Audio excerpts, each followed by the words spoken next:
we have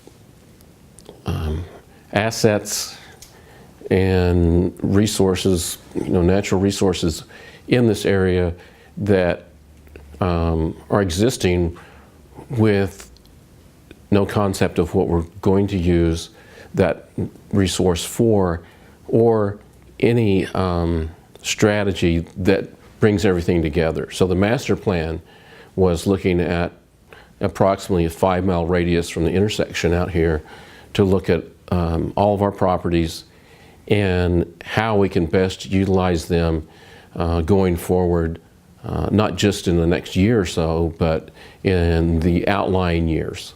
And so the council approved the funding of the study. Study was completed and the council approved their report. The concept is, how can we best utilize these resources to draw people to Okmulgee? We have a lot of good things here, including our complex grounds that are known as visitor locations. So we wanted to make sure that we showcase them the right way, that we utilize them in the best way, and that in the future, any design and any expansion will be built around what we have available here. And if you don't mind, I'll talk about where we are right now on this ground here, this, I think, 40-acre site that we have. We have buildings that are at least 40 years old, and their useful life is about to end.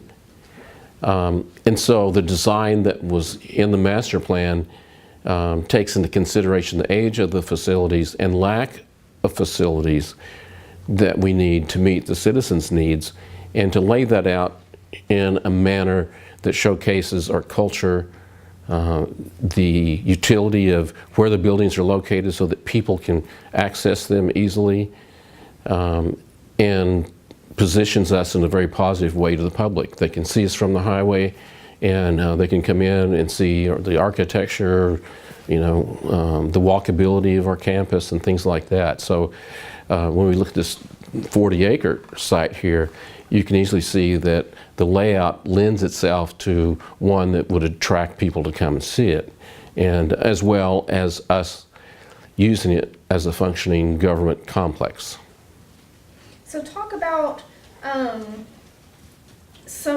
what areas did the architects kind of analyze and provide reports for? They analyzed basically every aspect of our operations and spoke to several hundred people, including the National Council members, community members, stakeholders, citizens, employees, I think in every building. So they spent a lot of time gathering information about the missions of the different programs, the needs of the programs, the alignment of the programs, where they felt it would be best located to serve people's needs. And so the document does go into depth about the numbers, like square footages or square feet of a building, and then the architect's idea of where it should be located. And so that's included in the plan. Now, there's other pieces of this plan. We were able to get copies of the tribal complex plan and the cultural center plan. Can you give us a statement on maybe why we don't yet have access to, like, the industrial site or some of the other plans? Mm-hmm. Well, the other parts that we have, the industrial site and the Omniplex site, has some commercial aspects to it. And for example, the travel plaza. And we know that in the plan it has a replacement for that. So there's going to have to be negotiations, and there's negotiations ongoing now, and there's got to be a lot of contracts negotiated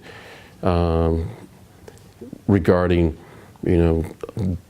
many operations within that place, just like the Travel Plaza down the street has a restaurant, has other things, you know, fuel, all these things have to be negotiated.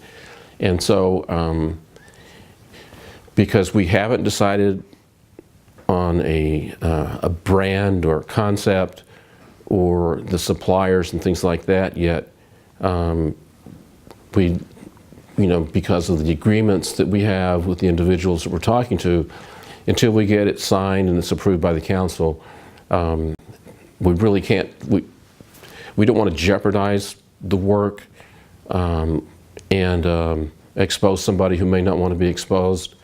And a lot of these things are, you know, private businesses and they want to remain anonymous. However, as soon as they are complete and the council does approve it, then we're going to really promote it heavily because it will be great. We're just not there yet. Do you have an estimated timeline on what you're looking at for that? I hope that in one sense, the main one we just mentioned, that by the end of this year, that will all be completed. And that's the goal. You know, there's meetings I'm not involved in that are ongoing, and so as soon as they can arrive at, you know, the agreements, then we will begin to provide the details of that, and so, you know, it will be happening soon. So talk about some highlights as far as like the tribal complex plan that you are able to talk about. The tribal complex plan includes at least several new buildings. One for the Attorney General, court system, so they can have their own buildings. Eventually it will have a new light horse station, which will probably have a detention facility located next to it. And it will take some things that are governmental but are really, you know, the machinery and other things that we have, and locate them off this campus and onto another campus. And so you will begin to see the development of this property built around the concepts that's shown in the master plan. Now, as to when this will occur, we don't know. The value of the strategic plan is that it gives us data that we can use for grants. We can approach, you know, federal officials and private groups that provide grants for governmental use, and we hope to leverage our information as much as possible so that we can do as much as we can without having appropriations from the National Council. Now, again, the timeline may be that I think first you will probably see the entrance being changed to the west side of the complex grounds, because we know that's a fairly straightforward thing to do. Department of Transportation has already approved an entrance, and so we will use transportation money to begin to change that road, and some of the infrastructure issues, utility issues and things like that will begin to, I guess, reroute. Right now, what we found was that because buildings were just built at different times using different technologies and you know, different funds, there was never a systematic way to track all the underground utilities and things like that. So one of the first things that we will be doing is mapping out all the existing utilities, probably designing those for the future, marking them so that we know where they are, and then begin that work. But there's no time and no funds presently for a new building yet. But what this does do is to allow us to begin to look for those funds and start that process. You have any idea on what like an amount of funding that you would be looking for in order to complete, everything in the plan? That's a good question. The amount is uncertain right now. It's dependent upon a number of factors. We know it's millions of dollars, and we know we can't get millions of dollars in 1 year. So this is going to have to be spread out over a period of time. One challenge that we have on our campus here is that part of our land are in the floodplain. So we need to do some groundwork here to get some of our land that's in the floodplain raised up, and then we can begin to develop that for our use. And so others that are below the floodplain will use as some type of walkway or something like that.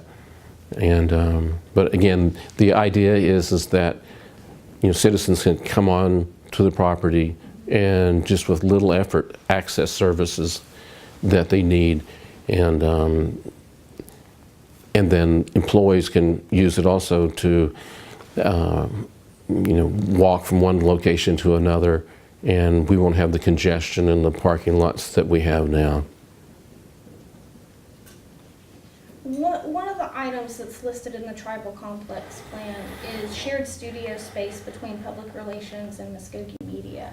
Is that indicative of like a merger between the departments, and are you aware of any plans to repeal the Free Press Act? Yeah. Well, we just talk about the thinking behind the efficiency of our government, because that's what drives the decision making. And when we had the firm look at that, they presented the plan that you can save cost instead of having 2 studios and 2 separate ones, to maybe co-locating them in the same building, and just block out the time, similar to the conference room we're in now. It's used by a lot of different groups. They book the time that they need. We have somebody keep the schedule. One group comes in and they leave, and another group comes in. And so that was the concept. That was one of the later parts of the plan. So as a plan, all things can be moved, but that's one that was put in toward the end by the firm that we used. But the reasoning is that you can build a building, or you can build 2 buildings. You can double the cost, or you can have one cost and share and be more cost efficient. And that's really the approach that they used, and that's explained in their footnotes and other documents that they have attached to the plan. Let's talk about the cultural center plan.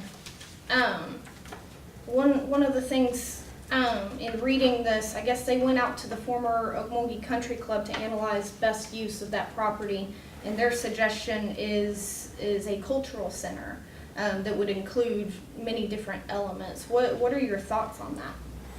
Well, to date, we've not had a good solid plan of the country club property.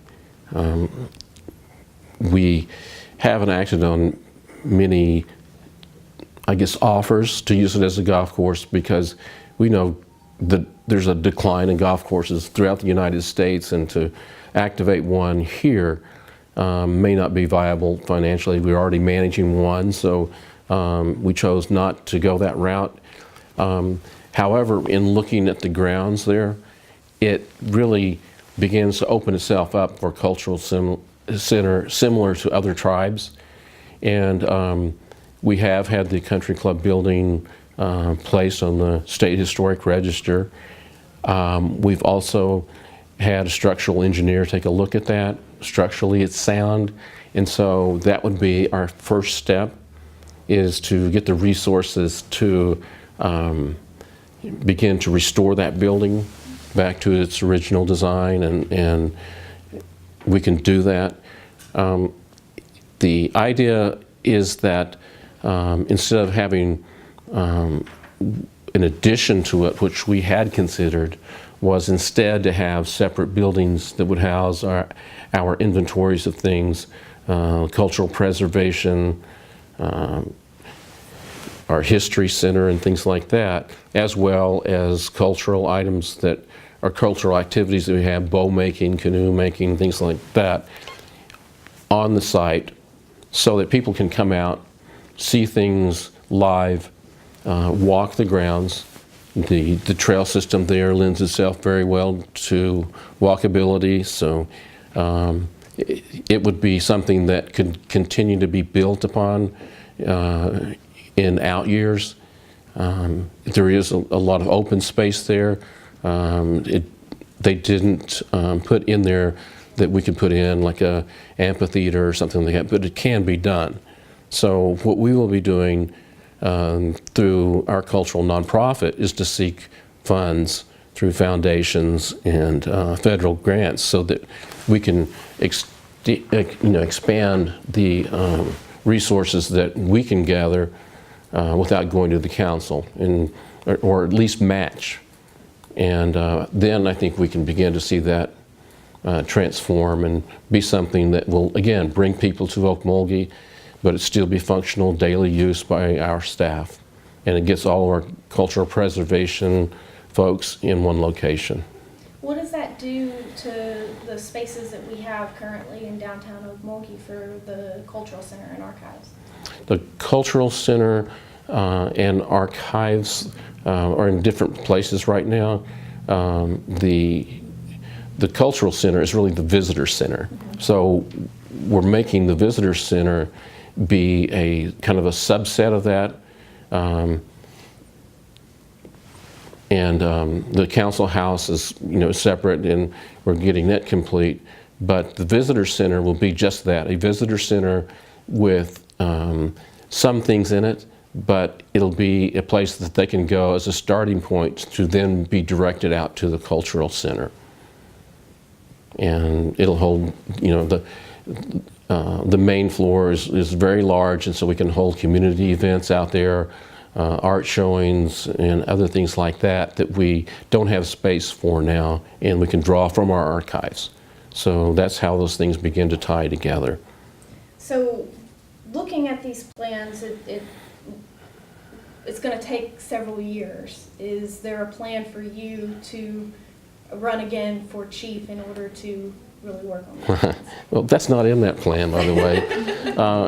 And it wasn't designed for that purpose. It's not a political document. Regardless who sits as here's the principal chief, that's a document they can follow for the design of this property in the future. We wanted to make sure that we had a master plan. It's required by the council. There hadn't been one in place for a number of years, so this is the first time in several years that we have a master plan. So it fulfills that requirement, and I think they've done a very good job of it.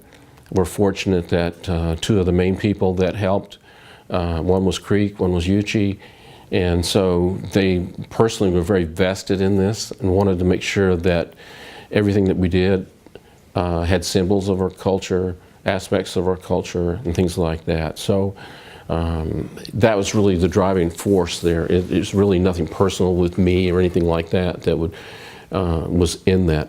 Matter of fact, all the employees pretty much has some print on the master plan. Nope. Anything else you would like to add? Well, I think that as we began to publicize this more and began to develop portions of it, I believe that people will begin to see the uniformity of what we're trying to do so that our culture is displayed in everything that we have. And that goes back to the original premise of how do we utilize our properties and our assets and our resources to attract people to Okmulgee, and so that they can stay here, and so that they can spend their money here, so that we can take advantage of that, which then provides revenue to expand and do even more. So that premise, I think, is well displayed in the plan itself.